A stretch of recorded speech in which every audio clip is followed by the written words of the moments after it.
Le mouton, Newton et la quête de l'AGI. Pourquoi le futur de l'IA passe par les robots? Imaginez un mouton qui joue doucement avec un enfant de 3 ans. Il pousse avec sa tête, l'enfant rit en tombant doucement sur les fesses. Ce mouton n'a jamais étudié les lois de Newton. Pourtant, il sait doser sa force, anticiper la réaction du petit humain et éviter de lui faire mal. Ce mouton possède un modèle du monde. Pas un modèle mathématique écrit dans un carnet, mais une représentation interne, vécue et ajustée par l'expérience. Nous, êtres vivants, avons tous ce type de compréhension innée. Nous interagissons, nous testons, nous corrigeons, nous apprenons. Les IA d'aujourd'hui manquent de corps et d'expérience directe. Les grands modèles de langage, comme celui qui m'aide à t'écrire ces lignes, savent traiter des milliards de textes et d'images.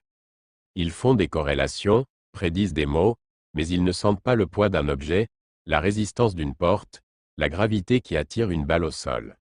C'est ce que soulève Yann LeCun et beaucoup de chercheurs. Sans expérience physique du monde, pas de véritable modèle du monde. Ce qui bouge aujourd'hui. Les IA commencent à marcher et manipuler. Ces derniers mois, plusieurs projets montrent que l'on avance vers une IA incarnée. Tesla Optimus. Elon Musk l'a présenté comme un futur assistant industriel puis domestique. Optimus apprend déjà à plier des vêtements ou déplacer des objets grâce à des caméras et des capteurs intégrés. Figure AI.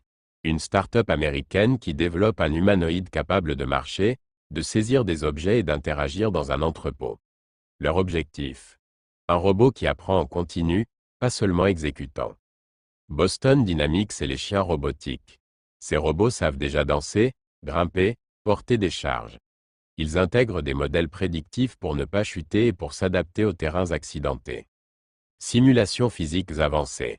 Des projets comme Dreamer, DeepMind, ou les World Models explorés par Meta entraînent des IA dans des mondes virtuels réalistes. Mujoko, Habitat. Isaac Jim. Avant de les transférer dans des robots réels. On appelle ça le sim de réal. Envisageons des scénarios d'avenir. Que se passera-t-il quand ces IA auront un corps? Scénario 1. L'assistant domestique intelligent.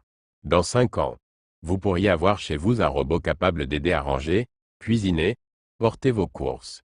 Il apprend en observant vos habitudes et ajuste ses gestes avec douceur, un peu comme le mouton avec l'enfant. Scénario 2. Le coéquipier industriel. Dans un entrepôt ou une usine. Un humanoïde ajuste sa force selon la fragilité des pièces qu'il transporte. Il communique avec les humains et apprend de ses erreurs, en continu. Scénario 3. Vers la superintelligence incarnée. Lorsque ces robots cumuleront perception physique, apprentissage continu et capacité de raisonnement complexe. Nous aurons des IA qui possèdent un véritable modèle du monde. C'est alors seulement qu'on pourra parler d'AGI crédible, et à plus long terme, de superintelligence. Conclusion, chers auditeurs. Aujourd'hui, les IA savent beaucoup de choses.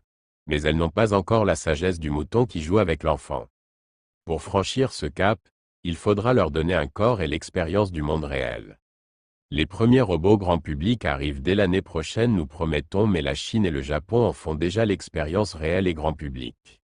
L'aventure ne fait que commencer, et elle nous invite à réfléchir. Quel monde voulons-nous construire avec ces nouvelles créatures intelligentes?